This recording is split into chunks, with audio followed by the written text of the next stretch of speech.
Happy New Year and welcome to our bi-weekly ESL meeting. My name is Michael Schmid and I'm a third-year PhD student in the group for System Safety and Cybersecurity.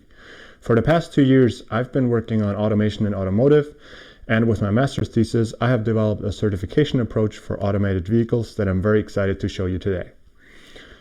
Before I start, a little bit about my presentation. My presentation is structured in 4 parts. In the beginning, I'm going to give you a quick introduction to the motivation behind my work. Then we're going to try to identify the problem with certification of automated vehicles. And once we've understood the problem, I'm going to show you the solution that I found in my thesis. And in the end, we're going to have a quick conclusion and an outlook of where to go from here. So let's go ahead. I'm sure many of you have seen pictures like this. It shows two people sleeping behind the steering wheel, enjoying their autonomous driving feature of their Tesla. And we all want that kind of lifestyle. We all want to sit back and relax and do something that we enjoy more than driving. However, the question is, can we really trust automation that much? There have been cases where autonomous vehicles tried to autonomously get out of the garage and crashed into a sidewall, or more serious examples where people died because they trusted their vehicle to do the driving for them. So what can we do about the safety of automated vehicles? Well, we mainly have 3 options. Our first option is we can't just not build the automation, but that also means we lose all the benefits that are associated with having automation in our vehicles. Our second option is we can build those systems, we can fail, and we can learn from accidents. However, there are not that many accidents that we can learn from, and each of those accidents is also associated with some kind of loss that we also don't want. And our third option is we can make sure that from the beginning when we're building those systems that they're safe, and that's the job of certification. So let's have a closer look at certification. Certification today is a rather linear process. Manufacturers pick a safety standard and follow a design process such as the V model. The V model is a standard systems engineering process that guides manufacturers through the development and the documentation of design activities. Once manufacturers are done with their design, they submit the documentation to the regulator, which checks the documentation and provides certification. However, already today there's a number of limitations with this kind of approach. First, it's based on a quantification of risk and probabilities that are often invalid. Second, it assumes that at the beginning of design we have a complete set of requirements, which also often is not true. And finally, because this approach relies on safety standards that were initially designed to cover failures only, it cannot account for human factors and it cannot account for software. Software, however, is a very important part of modern cars today. A car today already has about 100 million lines of code, and some predict that driverless cars will require about 1 billion lines of code. In addition, with more and more functionality in cars, there are more and more interactions between different parts of the car, and we introduce a very high level of complexity. And finally, there's a number of different manufacturers working on autonomous cars, and they all build their own software. So that leads to a high technical variety. In addition, all those designs can be changed simply by pushing a software update, which further multiplies this variety. And together with the limited resources of regulators, this becomes an overwhelming burden. So how can we fix this? Well, this is where my master's thesis comes in. We've seen that with autonomous vehicles or automated vehicles, regulators are no longer able to keep up with the amount of regulatory oversight that they have to do, and there's simply no space for looking at details anymore. So what we really need is an abstraction. But there are many kinds of abstractions. I'm sure many of you have seen abstractions based on components. We can break down a system in terms of its components. And there are other kinds of abstractions, such as abstractions based on the information flow and others. So what kind of abstraction do we need? Well, what we're really after with certification is safety. And safety is an emergent system property that needs to be designed into a system from the beginning. So our abstraction needs to be effective in early stages of development so that we can design it into the system early. Further, it needs to be able to account for problems beyond mechanical failures. We've just seen how important software is for AVs. And finally, we need an abstraction that can provide us with guidance on measures how to achieve safety, because we don't just want to point out flaws in our design, we also want to know what we can do about them. And if you look at those points, there's one abstraction that's particularly fit for all those jobs, and that's a control abstraction. So now that we know we need a control abstraction, how can we create such a control abstraction? Well, there was a paper in 2019 by Levison that shows that an already existing safety analysis approach called STPA can be used to generate such a control model. The detailed steps are outlined in the paper, but I'm going to give you a quick overview here. In the first step, you identify system hazards. That means the system hazards that you want to protect your system against.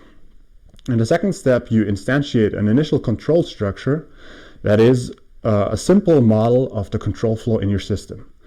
And then you use that initial control structure to perform a safety analysis and derive design recommendations. With those design recommendations, you then refine the control structure and use that refined control structure to perform another safety analysis. And as you go through the iterative process of performing safety analysis and refining the control structure, your control structure becomes more and more detailed and will converge to a conceptual architecture. So now we know how we get to a conceptual architecture, but how can we use a conceptual architecture for certification? Well, once we have a conceptual architecture, we can also perform a safety analysis on that to identify the safety requirements that we need to satisfy together with this conceptual architecture in order to make sure that our design is safe. So once we have those two design artifacts, we can use them as certification documents, and manufacturers can use those as a baseline to build their physical detailed design. Once the physical detailed design is built, manufacturers can also use those certification documents to verify their design against those. So now that you've seen the concept of model-based certification, I want to show you some of the results that we produced using this approach. As I mentioned earlier, our starting point was a very simple initial operational control structure. Note that on this slide, this control structure only has 3 controllers: the vehicle operator, automation software, and the vehicle, and some controlled actions and feedback between those.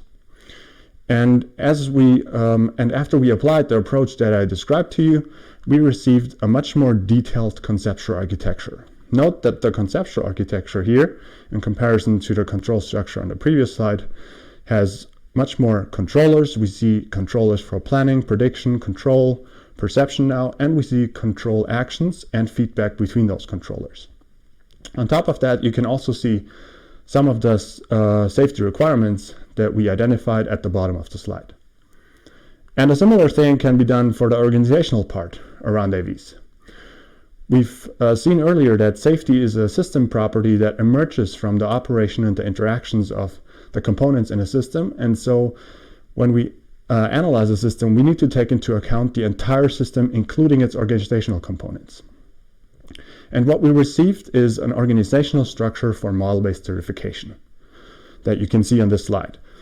You don't need to understand all the details on this slide yet. I'm going to walk you through those on the next slides. So for certification, there are mainly 3 cases. The first case are new developments. If we develop a new system, of course, we need to make sure that it's safe. And so there are 7 steps that we would have to go through with this organizational structure to make sure that they're safe.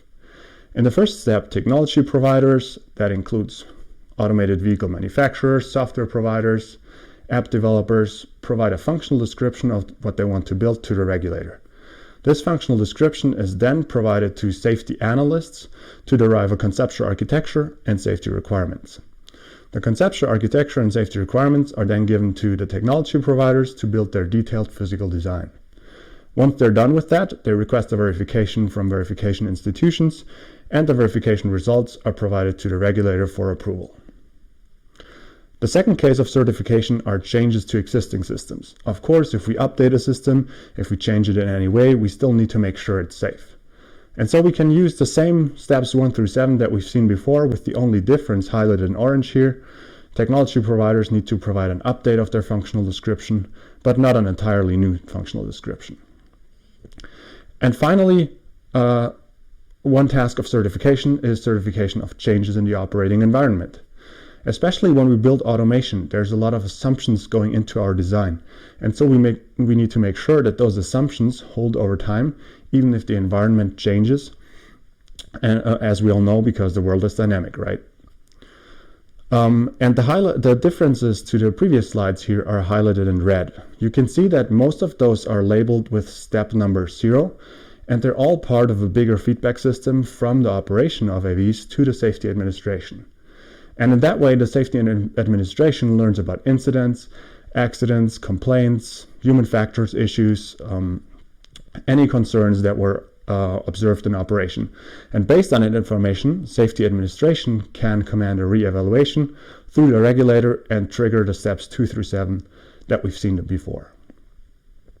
So what's the takeaway from this presentation? Well, we've seen that with automated vehicles, regulators, we can no longer follow our existing certification approaches. AVs are just too complex, and detailed regulatory review of all design details of all manufacturers is just not possible anymore. But what we've seen is that there's actually an additional step that we can introduce in a V model that's called conceptual architecture development. And once we introduce that step, we can actually outsource the first 3 steps of the V model to the regulator. That means the regulator can now perform analysis and focus on its obligation to protect the public, while manufacturers can focus on design and creating technology. And using an approach such as this brings us a variety of benefits. The first one we've seen on this slide, which is a separation of concerns. Regulators can focus on their obligation to protect the public, while manufacturers can focus on creating technology. Another benefit is reduced effort and cost for both regulators and OEMs. Regulators only have to perform analysis once, generically, for all designs, while manufacturers can mostly forget about the first steps in the V model and do not have to worry about safety-related analysis at the beginning of design anymore. And by outsourcing those 3 steps to the safety-relevant steps, the analysis steps, to the regulators, this also gives us guidance and liability questions and may serve as a basis for new insurance concepts. So now some of you may ask, why should we buy into this? Well, not only have we seen an approach that gives us all the benefits that we've seen on the previous slide, but there's also some evidence that suggests that that approach may actually be practical and solve our problem. For instance, a similar approach has already been used successfully for the certification of the Traffic Collision Avoidance System, or TCAS, and in addition, the analysis that I performed in my thesis identified most causal factors of AV accidents so far. Nevertheless, although it looks like we're at the end of our road here, the road to actually implementing that approach may still be a longer one with additional potential obstacles, and that's what future work should focus on. What I've done is I've laid a conceptual baseline of what certification for AVs could look like, and what still needs to be done is actually implementing that approach and realizing the benefits. And with that, I want to thank you for your attention and invite you to ask any questions that you may have either now or offline. Thank you very much.